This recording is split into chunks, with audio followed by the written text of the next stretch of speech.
Welcome back to the Y Channel. Before we even get started, you know the drill. Make sure you subscribe to the channel, hit that notification bell, and please go ahead and smash the like button right now to help us debunk even more myths. Today, we're diving deep into the water to tackle a legendary movie monster and find out if its terrifying reputation holds up in the real world. So here's the big question.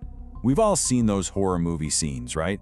The water starts to bubble, a single drop of blood hits the surface, and suddenly it's a feeding frenzy that leaves behind nothing but a perfectly clean skeleton in seconds. But is that real? Is that what piranhas actually do? To really get to the bottom of this, we first have to talk about the piranha we all think we know, the Hollywood piranha. Movies like Piranha 3D have totally cemented this image in our minds of a mindless, flesh-stripping killing machine. It's an absolute pop culture legend of aquatic terror. But you might be surprised to learn that this whole legend didn't start on a movie set. Nope, it actually began with a former US president. This incredibly dramatic quote comes from Theodore Roosevelt's bestseller, Through the Brazilian Wilderness. And let me tell you, this one account basically lit the fuse on the piranha's terrifying global reputation. The backstory of how the piranha got its fearsome reputation is honestly just as wild as the myths about the fish itself. It all goes back to one very famous and very misleading trip down to the Amazon. So picture this, it's 1913, and Teddy Roosevelt is on this grand expedition deep in South America. While he's there, he witnesses an event so unbelievably shocking that it would literally define how the entire world saw piranhas for the next 100 years. But here's the kicker. What he saw, it wasn't real. It was a completely staged show. That's right. The absolutely terrifying scene that Roosevelt described in his book wasn't a natural event at all. It was pure theater, a spectacle put on specifically to give the famous American visitor a story he'd never forget. So how'd they do it? Well, his local guides, probably wanting to put on an impressive show, orchestrated the entire thing. First, they netted off a small section of the river, trapping hundreds of piranhas inside. Then, they just left them there to starve for days, maybe even weeks.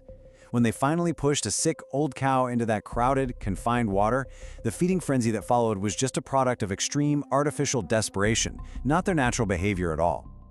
Okay, so now that we know the very foundation of this myth was a complete hoax, it's time to meet the actual fish. And let me tell you, the real piranha is way more complex and frankly more cautious than its reputation would ever have you believe.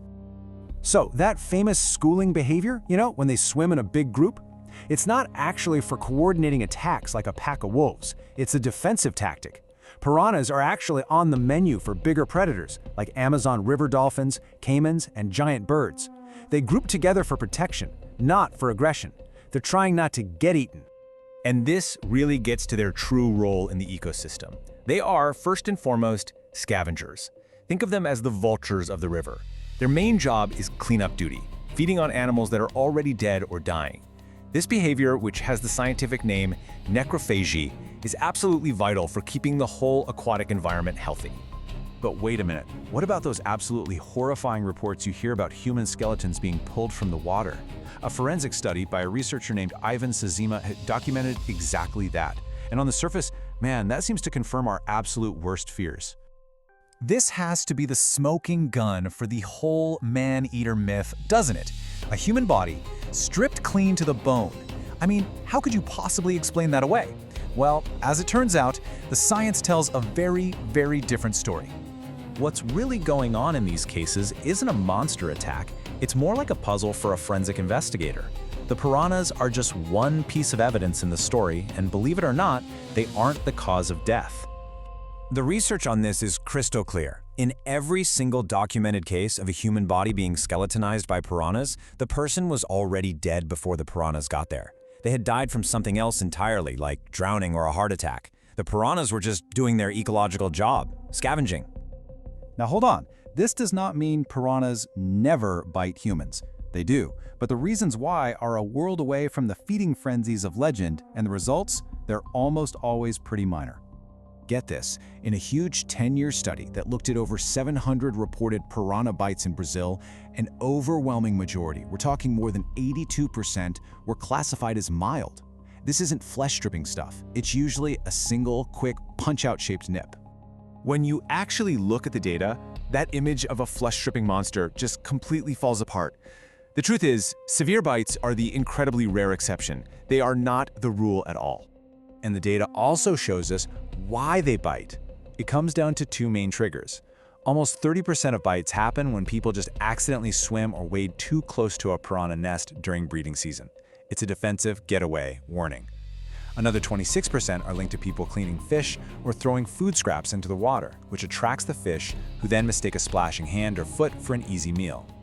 The risk of a bite does go up, but only under very specific and stressful environmental conditions. During the dry season, for example, fish get trapped in shrinking pools with less and less food. That makes them more stressed and competitive. Sound familiar? These are the rare conditions that can lead to more aggressive behavior, and they pretty much perfectly echo the artificial setup that Teddy Roosevelt witnessed all those years ago. So, after looking at the history, digging into the science, and analyzing all the data, what's the final verdict on the man-eating piranha? Well, the evidence is pretty overwhelming.